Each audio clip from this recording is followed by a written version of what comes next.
सुंदर सी सुबह की प्रार्थना में सभी मसीह मित्रों का स्वागत करते हैं। मेरे प्रियजनों, आज हम परमेश्वर के दिए हुए बाइबल में इन 10 वचनों को पढ़ेंगे, इन 10 वचनों को सुनेंगे, जिससे आज हमारा जीवन और भी बेहतर बन सके और प्रभु यीशु मसीह के बताए हुए वचनों के हिसाब से चल सकें। तो मेरे प्रियजनों, यदि आप अभी तक हमारे चैनल पर नए हो तो चैनल को सब्सक्राइब करके बेल आइकन को जरूर दबा लो, ताकि सुबह शाम की प्रार्थना का नोटिफिकेशन आप तक जल्द से जल्द पहुंच सके। जय मसीह की, जय मसीह की, जय मसीह की। मेरे प्रियजनों, बढ़ते हैं आज इस सुंदर सी सुबह की प्रार्थना की ओर और इन अनमोल वचनों को सुनेंगे, जिनसे हमारा जीवन धन्य हो जाएगा और हमारा जीवन एक नई बेहतर राह की ओर जाएगा। तो मेरे प्रियजनों, हमारा पहला अनमोल वचन यह है कि अपने सिर की शपथ न खाना, क्योंकि अपने सिर के एक भी बाल को तुम अपनी मर्जी से सफ़ेद या काला नहीं कर सकते हो। तो मेरे प्रियजनों, आज बहुत सारे लोग अपने सिर की तुरंत कसम खा लेते हैं, अपने सिर की इस प्रकार से कसम खाते हैं, इस प्रकार से कि जैसे परमेश्वर का इसमें कोई हाथ ही नहीं है। मेरे प्रियजनों, तो आज यदि आप अपनी मर्जी से जब अपने सिर का एक भी बाल सफ़ेद या काला नहीं कर सकते हो, तो हम किस उपदेश से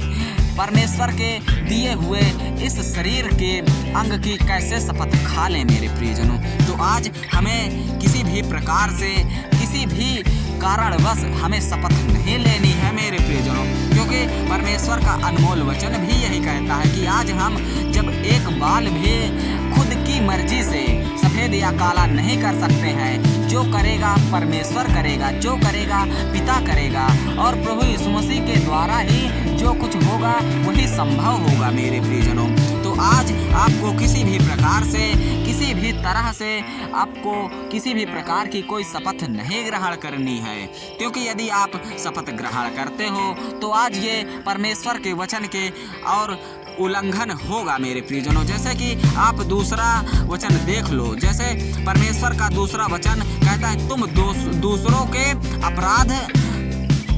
माफ करोगे तो प्रभु तुम्हारी गलती भी नहीं गिनेगा। मेरे प्रियजनों, यदि आप किसी भी जन के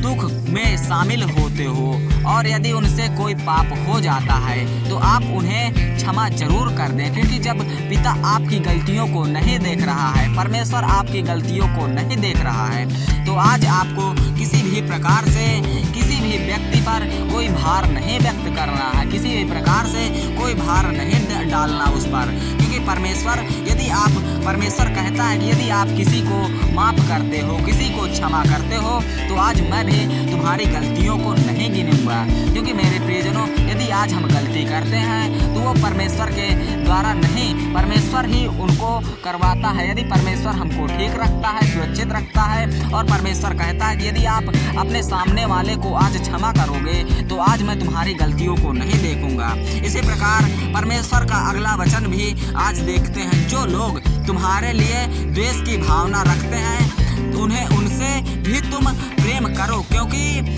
सूरज धर्म का पालन करने वाले और अधर्मियों दोनों को ही रोशनी देता है। मेरे प्रियजनों, जैसा कि आप परमेश्वर के इस वचन के द्वारा समझ सकते हो मेरे प्रियजनों, जब सूर्य धर्म के राह पर चलने वाला और अधर्म के राह पर चलने वाला दोनों को रोशनी देता है, तो आज हम तो पिता के भेजे हुए एक तुच्छ प्राणी हैं। तो आज हमें किसी भी प्रकार के किसी भी गलती का भाव नहीं व्यक्त करना है और किसी से द्वेष भावना नहीं रखनी है। आज हमें सभी से प्रेम करना है, सभी से प्रेम व्यक्त करना है, और इसी प्रकार हमको प्रेम भावना बनाए रखनी है मेरे प्रियजनों, क्योंकि परमेश्वर हमें इन वचनों के द्वारा समझाता है कि आज हमें किसी प्रकार से किसी के खिलाफ नहीं जाना है, सभी से प्रेम भाव बनाकर रखना है। और आज परमेश्वर के इन 10 वचनों के द्वारा ही हमारा जीवन धन्य हो जाएगा, क्योंकि ये बाइबल बाइबल से लिए गए 10 अनमोल वचन हैं और इन वचनों के द्वारा भगवान आज हमको ठीक करेगा, सुरक्षित करेगा। ठीक इसी प्रकार बाइबल के दिए हुए अगले वचन की ओर हम चलते हैं। अगर भगवान हमारे साथ है तो कौन हमारे खिलाफ हो सकता है। मेरे प्रियजनों, परमेश्वर यह कहता है कि यदि आपके साथ भगवान है, यहोवा आपके साथ है, परम पिता आपके साथ है, तो आज आपके खिलाफ कौन हो सकता है। आपके खिलाफ कोई नहीं जा सकता मेरे प्रियजनों, क्योंकि यदि आप कितने भी दुख मुसीबत में हो, अगर पिता आपके साथ है, परमेश्वर आपके साथ है, तो आपका कोई भी कुछ नहीं कर सकता, आपका कोई अनभला नहीं कर सकता मेरे प्रियजनों। इसी प्रकार बाइबल के अगले वचन में हम पढ़ते हैं, आसमान में परिंदे ना हो तो कुछ बोले हैं, ना काटते हैं और फिर उनका पालन कौन करता है। तुम्हारा मोल उन परिंदों से भी ज़्यादा है मेरे प्रियजनों। जैसा कि परमेश्वर कह रहा है कि यदि आसमान में परिंदे उड़ रहे हैं तो समझ लो कि उनका पालन पोषण कौन करता होगा। मेरे प्रियजनों, आज उन परिंदों से ज़्यादा ही आज हमारा मोल है, क्योंकि परमेश्वर हमको किसी अन्य जीव जंतु के अपेक्षा नहीं, खुद के स्वरूप आज हम सभी मसीह जनों को रचा है और परमेश्वर हमें खुद के स्वरूप रचा है और हम परमेश्वर के शरण में जाते हैं, पिता की शरण में जाते हैं। आज यदि हम नेकी की राह पर चलेंगे, भलाई की राह पर चलेंगे, तो आज हम मसीह भाई बहन पिता के जैसा बन सकते हैं, परमेश्वर के जैसा बन सकते हैं और प्रभु यीशु मसीह के बताए हुए वचनों के हिसाब से चलेंगे तो आज हमारा जीवन सुखमय हो जाएगा, धन्य हो जाएगा। मेरे प्रियजनों, यदि आप परमेश्वर के इसी प्रकार अगला वचन देखोगे तो अगर आप उस उपवास करो तो चेहरे पर उदासी कभी मत आने देना मेरे प्रियजनों, क्योंकि परमेश्वर कहता है कि यदि आप उपवास करते हो तो आप स्वयं परमेश्वर को याद करते हो, पिता को याद करते हो और पिता कहता है कि यदि आप मुझे याद कर रहे हो तो आपके जीवन में किसी भी प्रकार की कोई कमी घटी नहीं होगी, आपका मन उदास नहीं होना चाहिए, आपका मन बस मुझ पर लगा होना चाहिए मेरे प्रियजनों। यदि आप परमेश्वर के इन वचनों को सुनते हो तो आपके चेहरे पर उदासी नहीं होनी चाहिए, आपके जीवन में किसी प्रकार की कोई कमी घटी परमेश्वर नहीं होने देगा। बस आप परमेश्वर को सच्चे हृदय से मानो, पिता को सच्चे हृदय से मानो, आपका जीवन सुखमय हो जाएगा, आपका जीवन धन्य हो जाएगा, क्योंकि हमारा पिता, हमारा परमेश्वर आज हमारा जीवन व्यर्थ नहीं जाने देगा और हमारे जीवन में जितनी भी समस्याएं होंगी, जितनी भी बाधाएं होंगी, प्रभु यीशु मसीह के नाम से वो सारी समस्याएं, बाधाएं दूर हो जाएंगी मेरे प्रियजनों। क्योंकि परमेश्वर का अगला वचन भी इसी प्रकार हम देखते हैं, खुद को पूरी तरह से परमेश्वर के काम में लगा दो, क्योंकि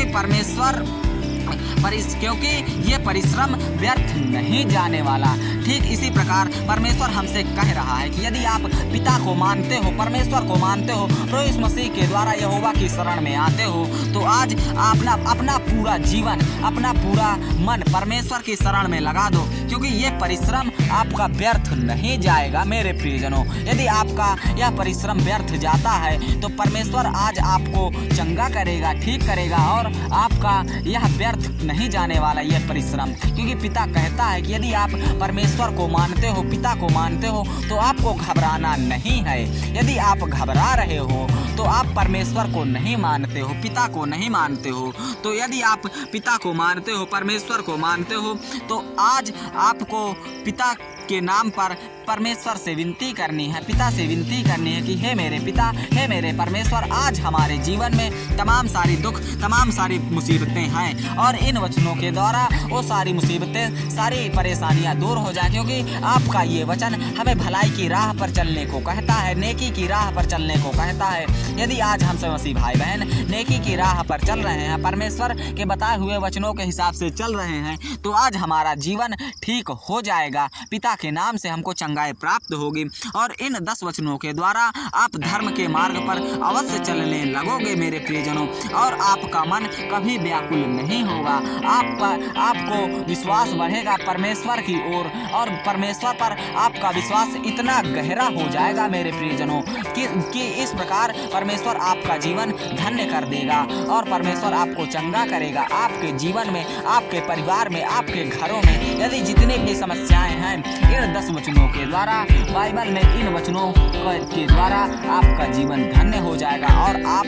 प्रभु यीशु मसीह को इस प्रकार मानोगे कि परमेश्वर आज आपको चंगा कर देगा, ठीक कर देगा, सुरक्षित कर देगा। तो मेरे प्रियजनों, यदि आपको परमेश्वर के इन 10 वचन पसंद आए हों तो हमारे चैनल को सब्सक्राइब करके प्रार्थना को ज़्यादा से ज़्यादा शेयर करें। इन वचनों को इतना ज़्यादा से ज़्यादा शेयर करें ताकि सभी मसीह भाइयों बहनों तक ये प्रार्थना पहुँच सके। जय मसीह की, जय मसीह की, जय मसीह की। हालेलुया, आमीन। धन्यवाद हो ईश्वर आपका, धन्यवाद हो यहोवा आपका, धन्यवाद हो परम पिता आपका और धन्यवाद हो प्रभु यीशु मसीह आपका, क्योंकि आप ही हमारे जीवन के आधार हो और इसी आधार पर हम सब मसीह भाई बहन चल रहे हैं। जय मसीह की, जय मसीह की, जय मसीह की। हालेलुया, आमीन।